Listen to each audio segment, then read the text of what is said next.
Hello, I'm Michael for GameWatcher.com, and today with me is Christian from Fairweather Studios, who are currently in development of turn-based strategy Ancient Frontier. Welcome to the show, and tell us a little bit about your company and a little bit what the game is. Yeah, sure. Thanks for having me. So Ancient Frontier is a turn-based strategy game. I think if you like Star Wars or you like Battlestar Galactica and you always wanted to see that mashed together with something like XCOM or Heroes of Might and Magic, that's sort of the direction that we're going. So our goal with the game is to make an epic turn-based strategy game focusing on fleets of ships battling each other. So the premise for me, I'm a big sci-fi fan. I'm a big turn-based strategy fan. So for me, it's like a match made in heaven. What is it that you took inspiration from? What other games did this game take inspiration from?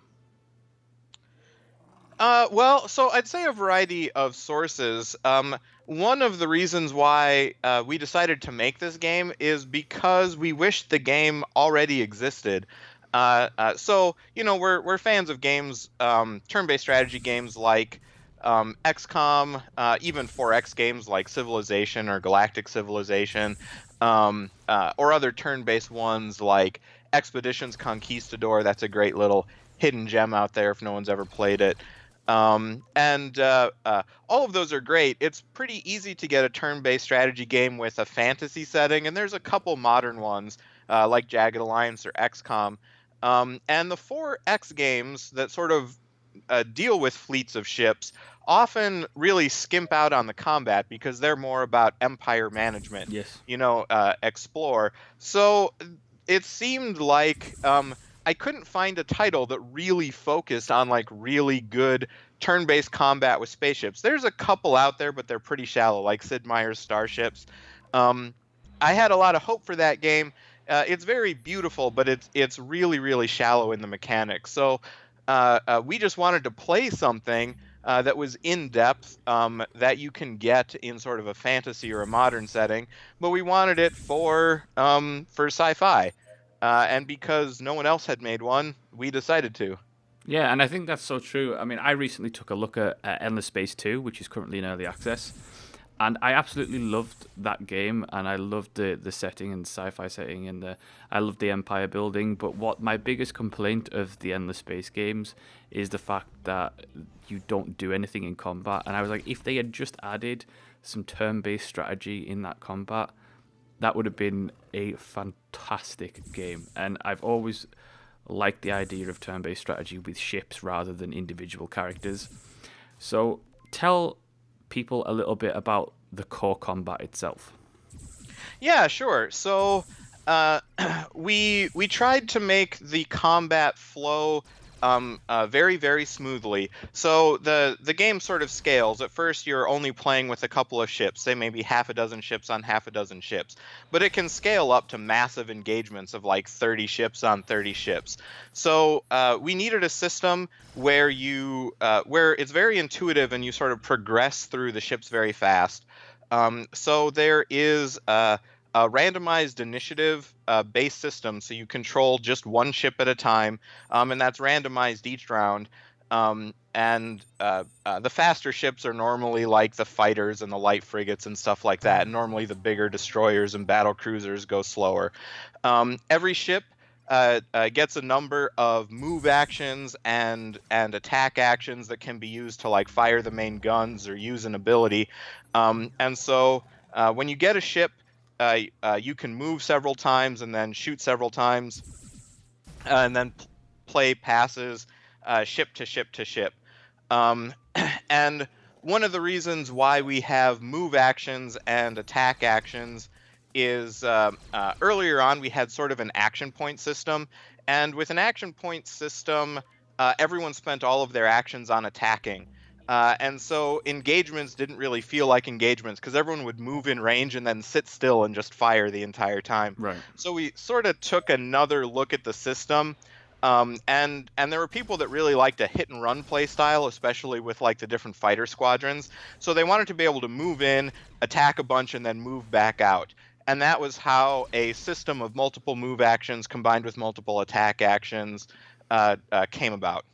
That's good. I mean, I really like the system that you have in place, especially with movement being separate from attack, because I felt like it was a lot more realistic in the sense that, space engagements, you wouldn't stand still. You would move around and circle the enemy, and I enjoyed that, and I felt that it helped the game become more fast-paced and feel more fluid rather than very static. One thing I was surprised by, though, was the cover system, because I was like, this is space, and there's a cover system. Why did you put a cover system in there? Yeah, so part of that is because we are inspired by games like XCOM, where cover matters a lot. But really, how the cover system got developed is just that when we had open space, that was maybe more realistic, but slightly less fun. People really like to be able to move around and take advantage of terrain. Early on, the only thing that had cover were giant planets, which were just sort of like on the edges. And what I discovered watching people play is that they would cluster around the planets just to get that. Right.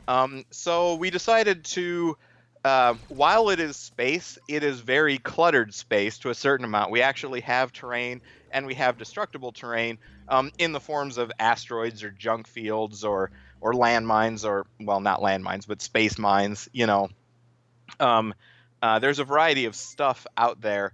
And that was really quite a challenge to write an AI that could take advantage of that. It's very easy to write an AI that knows how to shoot in empty space.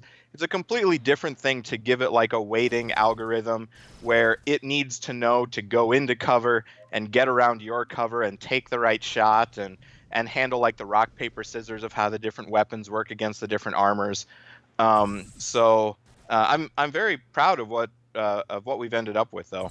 Yeah, I mean, so far the preview build was looking really good, and it helped, I think, with having the cover system, having like the asteroid fields and the minefields. It helped add just that extra layer of tactical depth to the game thus far. I think, like you say, I think just an empty blank map would have been problematic, especially for longevity and replayability. Can you tell us a little bit about the ships themselves? Because there's over 35 ships, is that right? Yeah, there are. And those are split across 3.5 different factions. So the ships are divided into classes. So there's like fighters and escorts and capital ships. And each of those have different strengths and weaknesses. So each ship has its own sort of unique profile.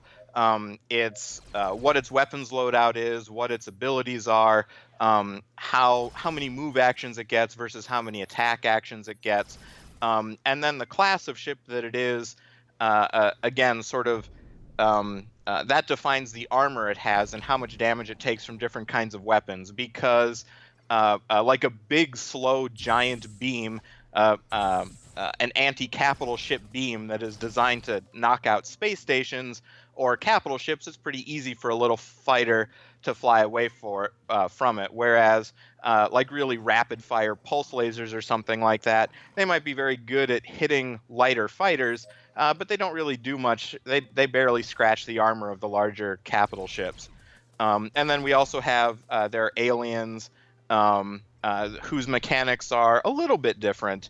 But I still believe it's pretty intuitive to control the aliens just like it is to control the human ships. Right. And there's going to be two full campaigns in the final game. And how are they going to play out? Are there going to be specific missions, and is it going to be story driven, or is it going to be a case of just set scenarios? Yeah, that's a great question. So this is more about the strategy aspect of the game. The two main campaigns follow either the Federation or the Alliance. They're the two main factions, and there's also the pirates and the aliens that are also there. So when you play through a campaign, it has, I think, somewhere between 24 and 26 missions that are sort of pre-scripted scenarios, and between each one, you have the ability to buff up your fleet and gain experience and add resources by taking random missions. So we have bounty missions and simulator missions and stuff like that. So if you just want the story, you can play story mission to story mission to story mission and go all the way through the plot and see that. But if you really want to get into expanding your fleet and playing some random generated missions in between, I think a good way, I know I keep mentioning it, but I'll bring up XCOM again. It's sort of, there's an overarching arc of, I can't remember, 8 to 12 sort of scripted missions. And then there's a lot of, hey, a UFO popped up here. Do you want to go check it out missions? Right. And it's kind of designed like that. And you touched on progression a little bit in terms of building up your fleet. How does the progression work in the game? Is it a case of, you get access to better ships as you progress, or can you customize individual ships to improve their loadouts? So that's a great question. We have a 3-tiered system of advancement. First, every ship has a level. They start at level 1, they max out at level 25. So every time that they fight and survive, they gain experience, and experience gives them things like more hit points or better hit percentage. Then there is also a tech tree, and the tech tree uses mostly one of the resources.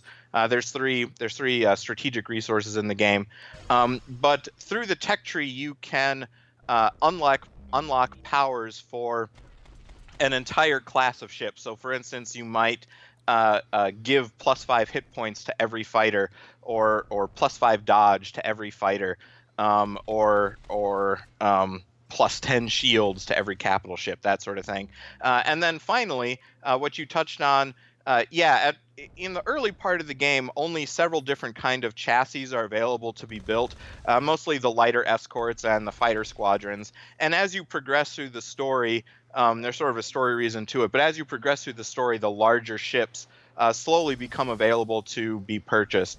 So by the time you're about 2/3 through the story, almost every ship is unlocked to you, and at that point you've got sort of the full array.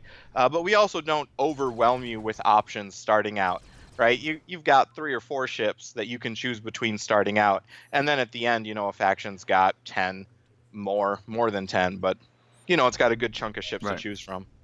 And that brings me nicely on to, because I've played the preview build and I was really impressed with the single player content. One thing I was curious about is that it's not mentioned on the store page or anything like that is multiplayer. Do you guys think that you'll ever implement multiplayer in the future? I will say it's an option. I don't anticipate it being available at launch, but it's not impossible. The way the system is designed being very fluid, if it was an I go, you go, you could have an asynchronous turn, kind of a play-by-mail. With the way that it's set up, where it's a little more action-packed, you're really going to need both people to be connected. And that leads to all sorts of problems, like one of the things, we have a hot seat multiplayer that I suppose I could just flip the switch on. It doesn't exist in the demo, obviously. But when you watch a hot seat game, people will know whether they've lost maybe halfway through. And the AI has no problem sort of grinding out the loss. But a human player quits pretty soon once they realize that they've really lost. So unless you have very, very even matches that go down to the wire, there are some problems with just managing how players behave. There's also a cost associated with servers and stuff like that. So it's not impossible, but we're focusing on the single player game first. And the best I can say is maybe it will launch with multiplayer. I want to gauge what the interest is, and we need to figure out how we're going to design around some. Multiplayer opens up a whole different door of issues as a designer. Right. And speaking of the single player, you guys have a Kickstarter at the moment, which isn't technically for the game to be. It isn't for the game to be launched, because that's coming either way. It is for the effects department, correct? Yeah, that's right. So we're a small independent company, and as you might imagine, with such an enterprise, budgets are tight. I mean, budgets are tight at every level, right? And there's a lot of stuff that is very cool to have, but not especially cheap to get. CGI movies and voice acting and stuff like that. So we for sure have the budget and the capacity to make the base game. And what we decided to do with the Kickstarter was to see how much extra polish we could add. Basically, give a chance for the community to make it the best game possible before it launches. But I mean, you can release the game without any bells and whistles. So if the Kickstarter fails, it'll be the game will look a lot more like the demo that you played. And if the Kickstarter is successful, then it'll be a lot flashier. Right. Because the Kickstarter's got something like 6 days to go. Yep. Because you guys have only asked for $5,000. Is that right? Yeah. That's the. So we have a series of stretch goals, and 5,000 is the base amount. That the first set of money is actually all earmarked for voice acting. Right. If we get around to it, we've already had people ask like, "Will the ship say yes, sir?" and whatnot. You know, like those little command prompts. Yes. That are common in RTSs mostly. We've had people express a lot of interest in that.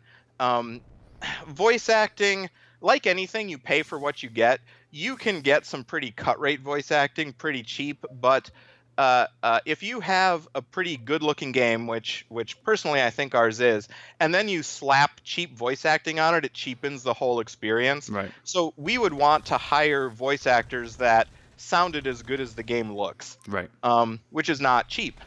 So yeah, at the first $5,000, what we're really looking for is voice acting, and I think even through the first $10,000, what we're really looking for is voice acting. Can you play a game like this without voice acting? Sure, but does it add to the immersion? We think so. Yeah.